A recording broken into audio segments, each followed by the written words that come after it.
बिस्मिल्लाहिर्रहमानिर्रहीम। अस्सलाम वालेकुम my YouTube family. Mahvish Naeem आपके सामने हाजिर है।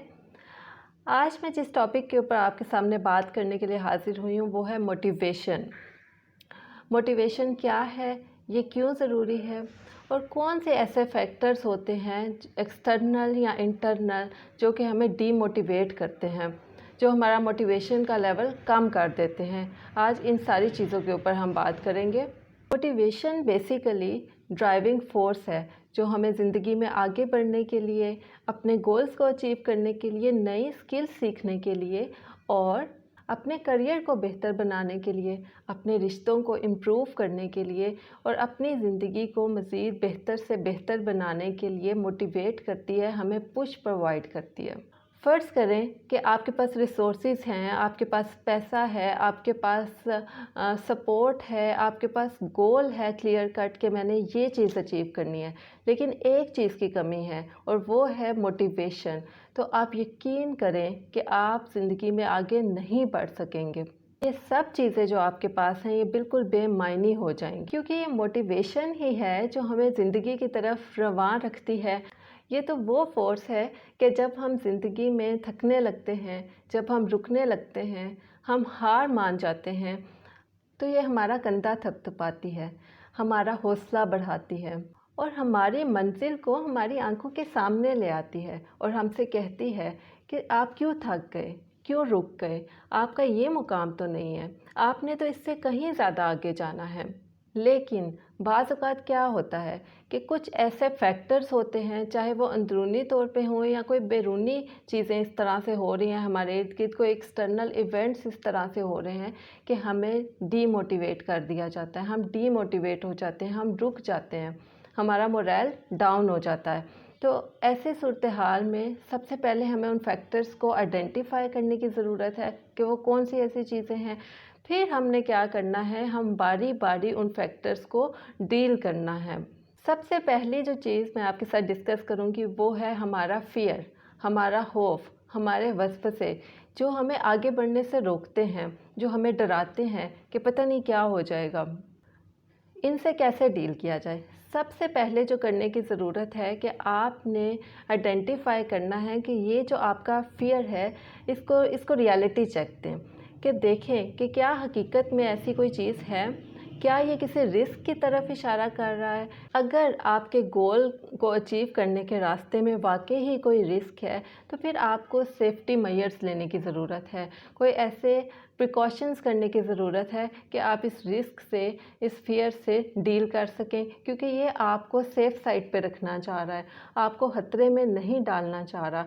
ये एक अच्छा फियर है। अपने प्लान को रिव्यू करें और देखें कि कहीं इसके अंदर कोई लूप होल्स तो नहीं है जो आपको किसी प्रॉब्लम में डाल सकते हैं।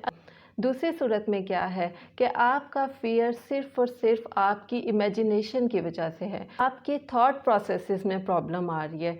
फॉर एग्ज़ाम्पल, फ़ियर क्या है? फेलियर का डर है, कहीं मैं फ़ेल ना हो जाऊं। लोगों का डर है, अगर मैं फ़ेल हो गई या मैं हो गया तो लोग क्या कहेंगे, या लोग मेरे गोल को किस तरह से देखेंगे। यहाँ पर अब आपको अपने थॉट प्रोसेसेस के ऊपर काम करने की ज़रूरत है। फॉर एग्ज़ाम्पल, अगर आपने फेलियर के डर से आप रुक जाते हैं, आप अपने कदम नहीं आगे बढ़ाते, आप उस गोल को अचीव करने के लिए कोशिश ही नहीं करते, तो फिर क्या होगा?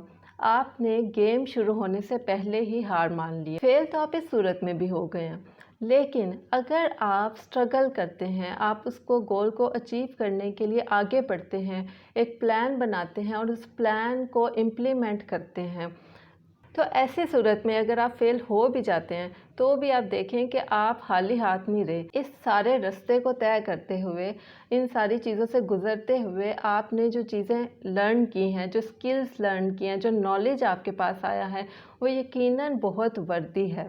एक दफ़ा फेलियर आपको डिफ़ाइन नहीं करेगा, आप बार बार ट्राई करें। एक दफ़ा फेल होने के बाद आप दोबारा उठें और दोबारा उस चीज़ को ट्राई करें। जो चीज़ें आपने पिछले फेलियर से सीखी हैं, उन चीज़ों को ठीक करते हुए आप मज़ीद आगे बढ़ें। इसी तरह से जो गोल आपको बज़ाहिर बहुत बड़ा और बहुत मुश्किल और कॉम्प्लिकेटेड लग रहा है, उसको बहुत आसानी के साथ आप छोटे छोटे अचीवेबल स्टेप्स के अंदर डिवाइड कर सकते हैं। फिर आपने उस बड़े गोल और कॉम्प्लिकेटेड गोल को फोकस में नहीं रखना, बल्कि जो आपने छोटे और सिंपल स्टेप्स बनाए हैं आपका फोकस उनको अचीव करना होना चाहिए। इस तरह से आप ज़्यादा आसानी से अपनी मंजिल तक पहुंच सकते हैं। दूसरी चीज़ जो हमें डीमोटिवेट करती है वो है हमारे गोल की गलत सिलेक्शन।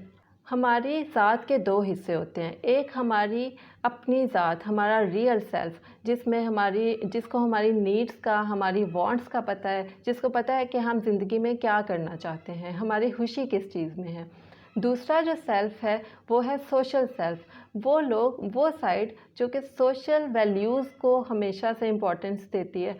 अब अगर आपने अपना गोल अपने सोशल सेल्फ के मुताबिक सेलेक्ट किया है और उसमें रियल सेल्फ का कोई रोल नहीं है, तो आपने अपना गोल लोगों को इम्प्रेस करने के लिए, सोसाइटी के प्रेशर में आकर, या सोसाइटी में एक चीज़ की ट्रेंड चल रहा है लेकिन आपका उसमें इंटरेस्ट नहीं है, लेकिन आपने सिर्फ उस ट्रेंड को फॉलो करना है, तो आपने वो गोल बनाया है, तो फिर आपका जो रियल सेल्फ है वो उस पर एहतजाज करेगा, वो आपको डीमोटिवेट करेगा। अब अगर आपके साथ ऐसा है तो अब आपको अपने गोल को रिवाइज़ करने की ज़रूरत है और अपने गोल्स को वर्बलाइज़ करें।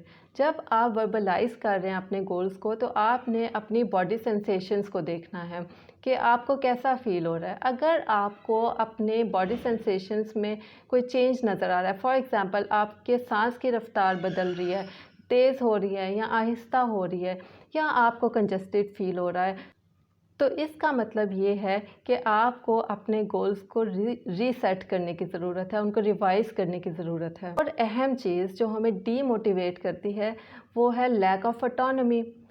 हम सब के अंदर कहीं ना कहीं डिसीजन मेकिंग पावर ज़रूर होती है।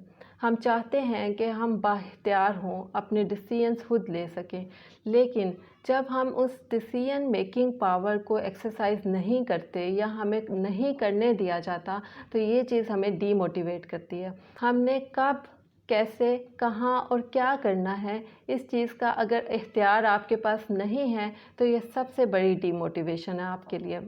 सबसे पहले आप देखें कि जिन एरियाज़ में आप परस्यू करना चाहते हैं उनमें आपके पास कितनी ऑटोनॉमी है। अपनी उस ऑटोनॉमी को यूज़ करें और उस एरिया के अंदर एक्सेल करने की कोशिश करें। अगर आप खुद को कंजस्टेड और कंट्रोल्ड फील करते हैं, आपको लगता है कि यहाँ पे आपके पास इख्तियारात नहीं हैं, तो फिर आप स्लोली और ग्रेजुअली अपने इख्तियारात में Aahista Aahista step by step इजाफा करें। इसके लिए आप जो बाइख्तियार लोग हैं उनके साथ एक डिस्कशन कर सकते हैं। पहले उनका इत्मीनान हासिल करके, उनके साथ बातचीत करके अपने कंट्रोल में थोड़ा सा इजाफा करने की कोशिश करें। अगर आप ऐसा नहीं भी कर पा रहे, तो उस ऑटोनॉमी के अंदर रहते हुए आपने किस तरह से अपने टैलेंट्स को, अपनी वांट्स को, अपनी नीड्स को पूरा करना है, इसके लिए आपने अपने अंदर मौजूद, अपने इर्द गिर्द मौजूद मल्टीपल ऑप्शंस को कंसीडर करना है और उनको यूटिलाइज़ करना है। हमारा गोल चैलेंजिंग नहीं होता, हम उससे बोर हो जाते हैं। हमने अपने लिए ऐसा गोल सेट किया है जो कि इतना चैलेंजिंग नहीं है, जो हमारे कंफर्ट जोन में आता है। हमारे पास जो पहले से नॉलेज है, जो स्किल्स है, उनको यूज़ करते हुए हम इस तक आसानी से पहुंच सकते हैं। तो ऐसे में क्या होता है, जब कोई नई चीज़ करने के लिए नहीं है, वही बोरिंग रूटीन है, तो आप उससे बोर हो जाते हैं। अपने लिए ऐसा गोल सेट करें जो कि थोड़ा सा चैलेंजिंग हो, जिसमें कुछ नया सीखने को मिले, कुछ नया करने को हो। इसी तरह से जब हम अपनी ज़ात से उसकी कैपेसिटी से ज़्यादा काम लेते हैं, हमारा फोकस सिर्फ़ और सिर्फ हमारा गोल होता है और हम बाकी एरियाज़ को नज़रअंदाज कर देते हैं। फिर क्या होता है कि एक वक्त ऐसा आता है कि जब हम बिल्कुल एग्जॉस्ट हो चुके होते हैं, जब हमारा दिल नहीं करता कि अब हम मज़ीद कुछ भी करें। तो ऐसे में आपको समझने की ज़रूरत है कि आपकी बॉडी आपको क्या सिग्नल दे रही है, कि अब आप एक छोटा सा ब्रेक ले लें। उन लोगों के साथ वक्त गुजारें जिनके साथ आपको वक्त गुजारना अच्छा लगता है। खुद को थोड़ा सा पैम्पर करें, खुद को वक्त दें। लास्ट चीज़ जिसके ऊपर मैं बात करूंगी, जो हमारी डीमोटिवेशन का अक्सर बाइस बनती है, वो हमारे इर्द गिर्द मौजूद ऐसे लोग होते हैं जो हमारे ऊपर तनकीद करते हैं, जो नहीं चाह रहे होते कि वो हमें आगे बढ़ता हुआ देखें। ये तनकीद बराए तनकीद होती है, इसमें कंस्ट्रक्टिव क्रिटिसिज्म कहीं भी नहीं होता। ये लोग सिर्फ आपको लेट डाउन करना चाहते हैं, आपको रोकना चाहते हैं, क्योंकि ये आपको कामयाब होते हुए देख रहे होते हैं। ऐसे लोग कांस्टेंट साइकोलॉजिकल बर्डन की तरह होते हैं आपके ऊपर। ये आपको मुसलसल एक प्रेशर दे रहे होते हैं, एक बर्डन आपके ऊपर बने हुए होते हैं, जिसकी वजह से आपका फोकस हट जाता है, आपका मोटिवेशन कम हो जाता है। ऐसे लोगों को डील करने के लिए सबसे जो बेहतर ऑप्शन है कि आप इनसे थोड़ा सा डिस्टेंस कर लें, अगर आप कर सकते हैं। अगर आप उनसे डिस्टेंस नहीं कर सकते तो फिर आपको अपने इर्द गिर्द एक ऐसा फ़िल्टर लगाने की ज़रूरत है जो कि क्रिटिसिज्म के आने से पहले आइडेंटिफाई कर ले। अगर आपको ये क्रिटिसिज्म अलार्मिंग लग रहा है तो इसको वहीं पे स्टॉप बोल दें। इसको अपने ब्रेन के अंदर पेनिट्रेट होने से रोकना है आपने। अगर आप इसके ऊपर सोचेंगे, इसके ऊपर बार बार जलते कुड़ते रहेंगे या बार बार इसको डिस्कस करेंगे तो कहीं ना कहीं ये चीज़ आपके सबकॉन्शियस के अंदर बैठ जाएगी। इसलिए कोशिश करें कि अपने इर्द गिर्द ऐसे लोगों को जमा करें जो कि आपको इनकरेज करें, जो कि आपको मोटिवेट करें, ना कि वो आपको डीमोटिवेट करें। अल्लाह ताला आपको आप लोगों के गोल्स में, आपकी ज़िंदगियों में कामयाब करे। महविश नईम को इजाज़त दीजिए। अल्लाह हाफिज़।